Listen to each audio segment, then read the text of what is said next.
Take her down to the jail now. Why am I being arrested? Take her down to the jail. What crime have I committed? Get off me. This is kidnapping.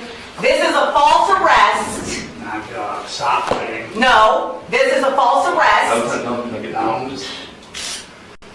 Okay, relax. This is kidnapping. They're violating my rights, my constitutional rights. I put in... I thought the Constitution didn't apply to you. The Constitution applies to every living man and woman. Yeah. You are violating your oath, Mr. Iarochi.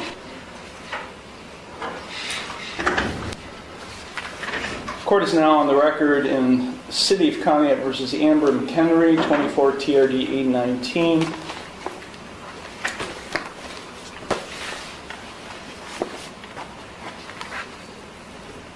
Ms. McHenry entered no plea to charges of no operator's license and expired plates, each of which is a minor misdemeanor, on December 17th, 2024.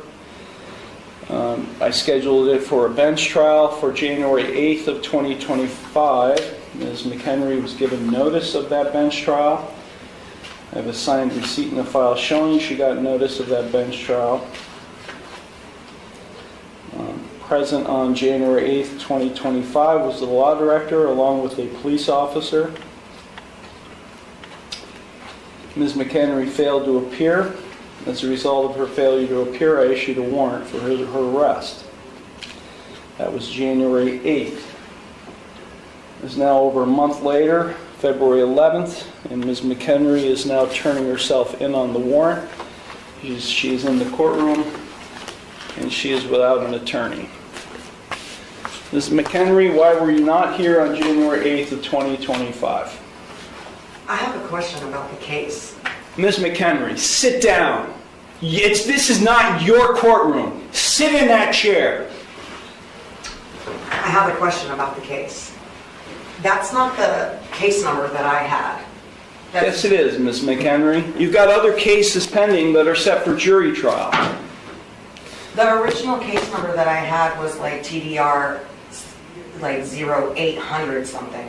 And 24 TRD 819. 819. Okay. I was just double checking on the case number. Can you repeat your question then? No. Why were you not here on January 8th? I put in an appearance and it was rejected and struck from the record, and I was sent a letter saying that I am not who I said I was. So I have a question about that because I don't understand. This is not a discussion here. This is not a conversation. I ask a question, you respond to my question. Now, this is typical behavior for you because you're a sovereign citizen. At least you claim to be. I've never claimed that. Well, your documentation that you filed, including the one you filed today that did not have a correct caption or case number on it, is indicative of that. So let me ask you, Ms. McHenry, again, why were you not physically, personally present in the courtroom on January 8th, 2025 for your trial? I need the oath and bonds to be put for each person acting as a public official in this case who is acting as a public servant to be put on the record. And I also require the indemnity bond, and I'm going to require the other bonds. I need the accounting.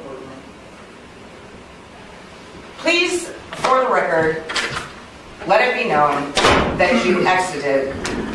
I did. I exited the courtroom and asked a police officer and probation officer. Who has the indemnity bond? Where is the bill of particulars? The Because bond I is did not receive it. the warrant is being executed. You're being taken into custody. Take her down to the jail now. I was not given the warrant. Take her down to the jail now. Why am I being arrested? Take her down to the jail. What crime have I committed? Get off me. This is kidnapping. This is a false arrest. Stop fighting. No, this is a false arrest. No, just... Okay, relax. This is kidnapping. They're violating my rights, my constitutional rights. I put in, I thought the Constitution didn't apply to you. the Constitution applies to every living man and woman. Yeah. You are violating your oath, Mr. Iarochi. What makes this courtroom confrontation so remarkable is how quickly a routine matter turned into an arrest that could have been completely avoided.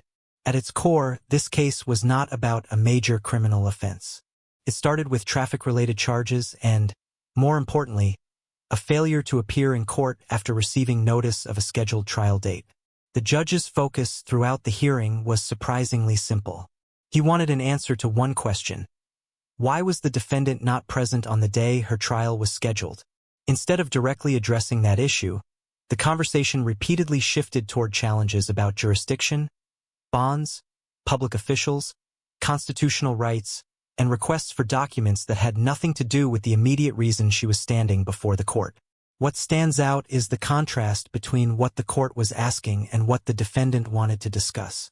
The court was dealing with an outstanding warrant that had already been issued because of a missed court appearance. The defendant, however, appeared focused on broader arguments about authority and government procedure.